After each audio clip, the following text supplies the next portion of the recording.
দুর্নীতির অভিযোগ থাকলেও কোনো প্রকল্প অনন্তকাল আটকে রাখা যায় না। ১০০ দিনের প্রকল্প সংক্রান্ত মামলায় এমনই মন্তব্য কলকাতা হাইকোর্টের প্রধান বিচারপতি। ১০০ দিনের প্রকল্পে দুর্নীতির অভিযোগে শুভেন্দু অধিকারী যে মামলা করেছিলেন তাতেই এমন মন্তব্য করে আদালত। দুর্নীতির তদন্তে এখনো পর্যন্ত যে টাকা উদ্ধার সম্ভব হয়েছে সেটা কিভাবে ব্যবহার করা হবে, উদ্ধার হওয়া টাকার ব্যবহার কিভাবে তা জানাতে হবে কেন্দ্রকে, নির্দেশ প্রধান বিচারপতি। আরো বিস্তারিত জানাবেন আমাদের প্রতিনিধি সৌভিক মজুমদার। সৌভিক, জানাও কেন্দ্রকে কি নির্দেশ প্রধান বিচারপতি? দেখো, প্রধান মাননীয় প্রধান বিচারপতি তিনি যে মত ব্যক্ত করেছেন সেখানে তিনি কেন্দ্রের কাছে বেশ কয়েকটি প্রশ্নের উত্তর চেয়েছেন।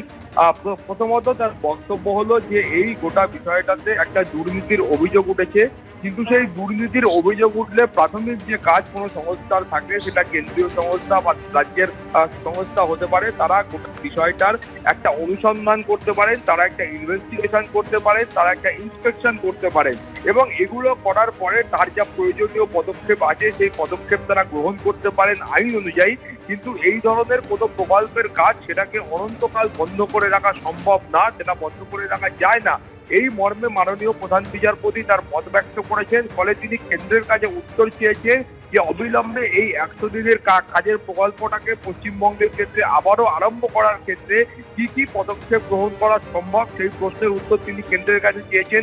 এছাড়াও মাননীয় প্রধান বিচারপতি তিনি বলেছেন যে কলকাতা হাইকোর্টের নির্দেশেই একটি কেন্দ্রীয় টিম গঠন করা হয়েছিল এবং সেই কেন্দ্রীয় টিম তারা কিন্তু প্রাথমিকভাবে পশ্চিমবঙ্গের ৪টি জেলার ক্ষেত্রে তারা অনুসন্ধান করেছেন এবং তারা বলেছেন যে এই জেলাগুলির ক্ষেত্রে যে দুর্নীতির অভিযোগ এসেছিল সেই অভিযোগগুলির ক্ষেত্রে কি কি করা সম্ভব।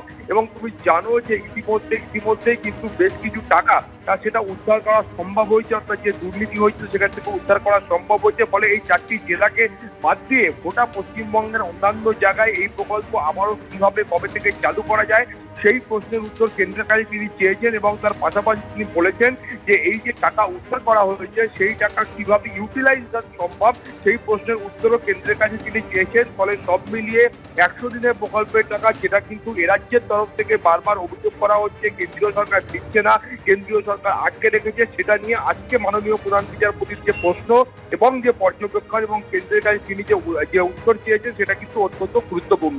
পাপিয়া, ধন্যবাদ তোমায়। সন্তান সরকারি স্কুলে